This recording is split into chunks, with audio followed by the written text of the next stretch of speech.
tentang anak.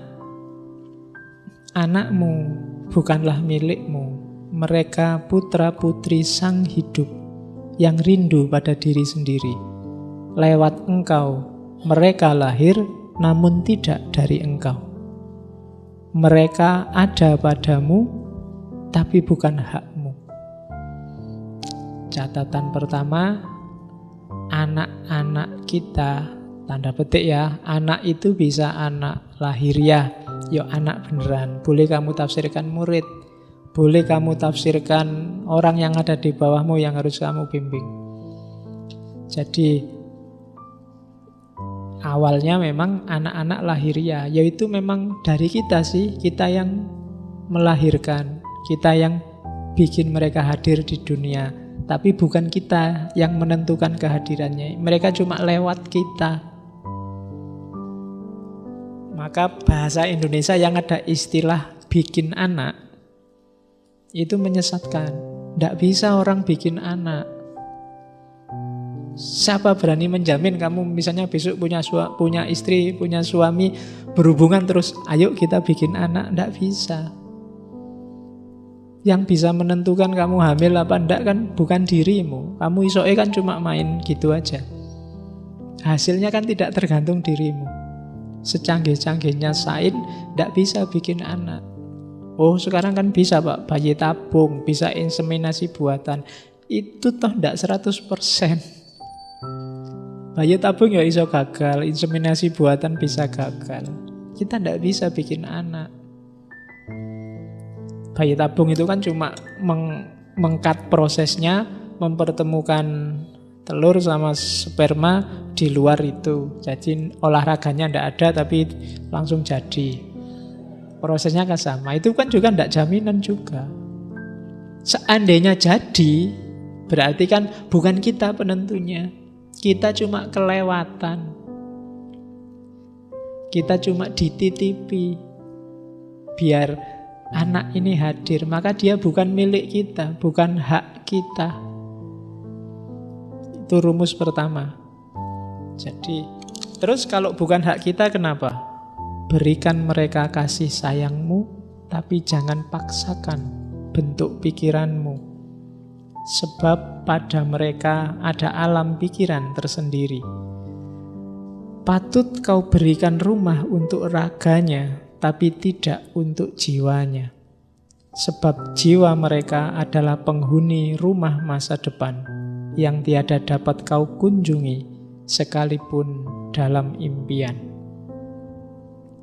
Jadi besok kalau kalian punya anak, ajarilah cara berpikir, ajarilah cara mengambil keputusan, beri wawasan sebanyak-banyaknya. Tapi jangan ngatur mereka mau jadi apa. Biarkan mereka sendiri yang milih. Mereka punya hak untuk hidupnya sendiri. Itu maunya Gibran. Sekarang kan banyak anak yang sejak kecil sudah pontang-panting les ini, les itu, les piano, les olahraga, les biola, bahkan disuruh ngafalin Quran. Bukan salah, cuma kalau ini lahir dari paksaan akan mencederai jiwanya. Biarkan mereka sendiri milih. Kita tawarkan wawasan-wawasan yang mungkin mereka butuh. Kita kasih mereka alat untuk hidup mereka di masa depan. Tapi jangan paksakan bentuk kehidupan di mimpi kita pada mereka.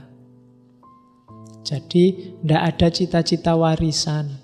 Kan ada bapakmu dulu mau jadi dosen tidak bisa-bisa. Kamu ya yang jadi dosen. Itu namanya cita-cita warisan. Enggak, ya kalau kamunya sendiri pas mau jadi dosen ya enggak apa-apa. Tapi kalau enggak kan masalah nanti. Enggak akan maksimal. Kalau karirmu tidak sesuai pilihanmu, sama kayak kuliahmu sebenarnya kamu enggak mood, bukan jurusanmu, bukan yang kamu inginkan, jangan berharap kamu excellent di situ. Pilih sendiri hidupmu. Nah, ini enggak nyuruh pindah fakultas ya, itu. Cuma ya kamu sendiri yang ngukur hidupmu. Ya bisa mungkin kamu bisa jadi orang kaya, tapi kalau bukan jiwamu, kamu tidak akan sukses, tidak akan jadi sesuatu. Jadi jiwa mereka adalah penghuni rumah masa depan. Kalau rumah masa depan kita kan sudah jelas. Oke, terus kau boleh menyerupai mereka, namun jangan membuat mereka menyerupaimu. Ini agak dalam tafsirnya. Kenapa kita boleh menyerupai mereka? Karena mereka yang hidup di masa kini dan masa depan. Kita ini orang masa lalu. Kadang-kadang kalau nggak ingin out of date, kita harus ikut logika hari ini. Logika anak-anak muda hari ini. Maka boleh kamu menyerupai mereka untuk paham dunia hari ini. Tapi jangan maksa mereka untuk menyerupaimu. Karena kamu hidup di masa lalu. Di masa lalu belum ada laptop, belum ada HP, belum ada Samsung, iPhone. Nggak usah dipaksa anaknya. Nggak usah pakai laptop Samsung, nggak usah pakai HP, ndak usah lihat TV, itu bid'ah semua. Dulu ndak ada zaman Nabi. Enggak.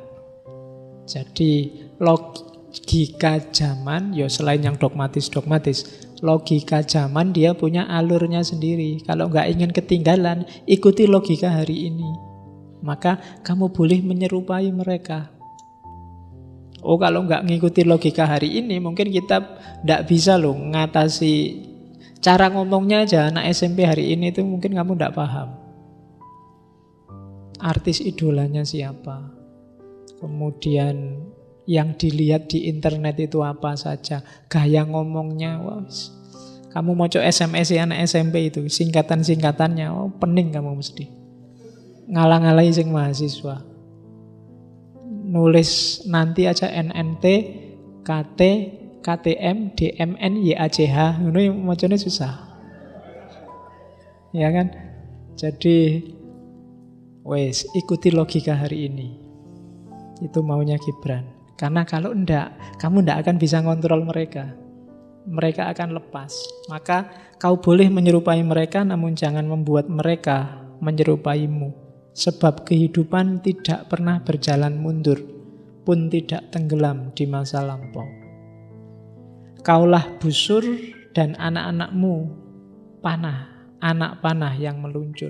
Jadi kita ini busur. Kita tarik anak panah itu, kita arahkan kemana, tapi begitu lepas, nggak bisa lagi kita ngatur dia akan nyampe mana. Jadi mereka punya pilihan sendiri. Kadang agak menceng sedikit kena angin, kadang agak muter, kadang yopas, kadang macam-macam. Jadi biarlah kita arahkan, tapi dia mau lepas kemana, silahkan, itu hak dia untuk milih.